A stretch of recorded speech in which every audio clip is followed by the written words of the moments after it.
Well, hello there, welcome back to my channel. So this is the Unintentional ASMR Book Club. So if you're new here, welcome. So you're just in time for the bedtime stories.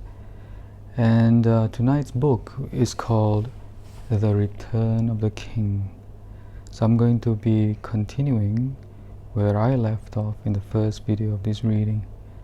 So let's begin. Gandalf passed now into the white land beyond the Ramas Ekor. So the men of Gondor called the outwall that they had built with great labor, after Ithilien fell under the shadow of their enemy. For 10 leagues or more it ran from the mountain's feet, and so back again, enclosing in its fence the fields of the Pelennor, fair and fertile townlands on the long slopes and terraces falling to the deep levels of the Anduin. At its furthest point from the great gate of the city, northeastward, the wall was 4 leagues distant, and there, from a frowning bank, it overlooked the long flats beside the river, and men had made it high and strong, for at that point, upon a walled causeway, the road came in from the fords and bridges of Osgiliath, and passed through a guarded gate between embattled towers. At its nearest point, the wall was little more than 1 league from the city, and that was southeastward. There Anduin, going in on white knee about the hills of Emin Arnen in South Ithilien, bent sharply west, and the outwall rose upon its very brink, and beneath it lay the quays and landings of the Harlon for craft that came upstream from the southern fiefs. The townlands were rich, with wide tilth and many orchards and homesteads. There were with oast and garner, fold and byre, and many rills rippling through the green from the highlands down to Anduin. Yet the herdsmen and husbandmen that dwelt there were not many, and the most part of the people of Gondor lived in the 7 circles of the city, or in the high vales of the mountain borders in Losarnach, or further south in fair Lebanon, with its 5 swift streams. There dwelt a hardy folk between the mountains and the sea. They were reckoned men of Gondor, yet their blood was mingled, and there were short and swarthy folk among them, whose sires came more from the forgotten men who housed in the shadow of the hills in the dark years ere the coming of the kings. But beyond, in the great fief of Belfalas, dwelt Prince Imrahil in his castle of Dol Amroth by the sea. And he was of high blood, and his folk also, tall men, and proud with sea-grey eyes. Now after Gandalf had ridden for some time, the light of day grew in the sky, and Pippin roused himself and looked up. To his left lay a sea of mist, rising to a bleak shadow in the east. But to his right, great mountains reared their heads, ranging from the west to a steep and sudden end, as if in the making of the land the river had burst through a great barrier, carving out a mighty valley, to be a land of battle and debate in times to come. And there, where the white mountains of Ered and Nimrais came to their end, he saw as Gandalf had promised, the dark mass of Mount Mindolluin, the deep purple shadows of its high glens, and its tall face whitening in the rising day. And upon its outthrust knee was the guarded city, with its 7 walls of stone so strong and old that it seemed to have not been builded, but carven by giants out of the bones of the earth.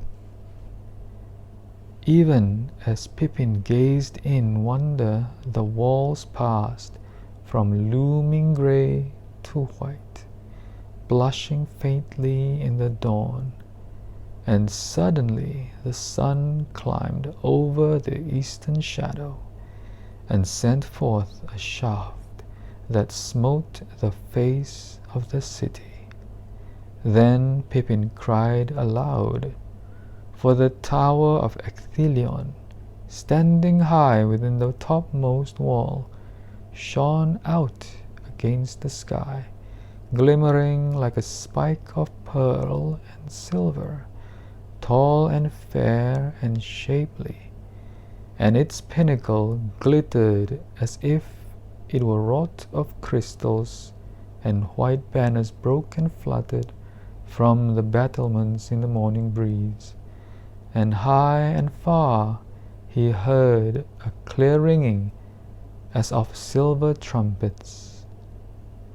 So Gandalf and Peregrine rode to the great gate of the men of Gondor at the rising of the sun, and its iron doors rolled back before them. Mithrandir, Mithrandir, men cried.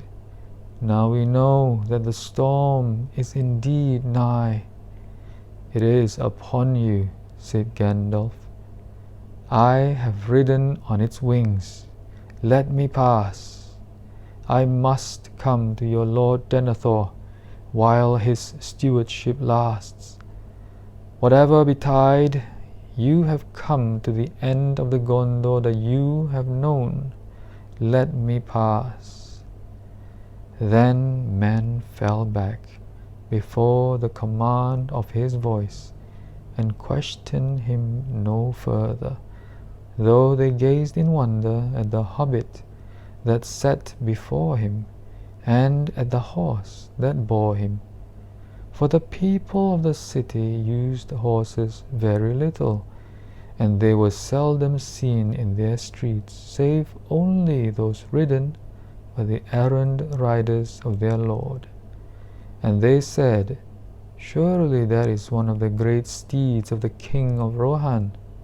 Maybe the Rohirrim will come soon to strengthen us. But Shadowfax walked proudly up the long winding road. For the fashion of Minas Tirith was such that it was built on 7 levels, each delved into the hill, and about each was set a wall, and in each wall was a gate. But the gates were not set in a line. The great gate in the city wall was at the east point of the circuit, but the next faced half south, and the third half north, and so to and fro upwards, so that the paved way that climbed towards the citadel turned first this way and then that across the face of the hill. And each time that it passed the line of the great gate, it went through an arched tunnel, piercing a vast pier of rock, whose huge outthrust bulk divided in two all the circles of the city save the first. For partly in the primeval shaping of the hill, partly by the mighty craft and labor of old, there stood up from the rear of the white cord, behind the gate, a towering bastion of stone, its edge sharp as a ship keel facing east. Up it rose, even to the level of the topmost circle, and there was crowned by a battlement, so that those in the citadel might, like mariners in a mountainous ship, look from its peak sheer down upon the gate 700 feet below. The entrance to the citadel also looked eastward, but was delved in the heart of the rock. Thence a long lamplit slope ran up to the seventh gate. Thus men reached at last the high court, and the place of the fountain before the feet of the white tower, tall and shapely, 50 fathoms from its base to the pinnacle, where the banner of the Stuarts floated 1,000 feet above the plain. A strong citadel it was indeed, and not to be taken by a host of enemies, if there were any within that could hold weapons, unless some foe could come behind and scale the lower skirts of Mindoluin, and so come upon the narrow shoulder that joined the hill of God to the mountain mass. But that shoulder, which rose to the height of the fifth wall, was hedged with great ramparts right up to the precipice that overhung its western end. And in that space stood the houses and domed tombs of bygone kings and lords, forever silent between the mountain and the tower. All right, so that was a very detailed description of that city. And anyway, I hope you do like that reading, and if you do like it, do give it a like on YouTube, and do consider to subscribe. And oh yes, and if you do like it a lot, then share it with someone who you think would, like it too, and would help them go to sleep, I guess. So anyway, it's late, and I think I have to go to bed. So I wish you well, and I wish you have a great evening, and I'll see you in the next video.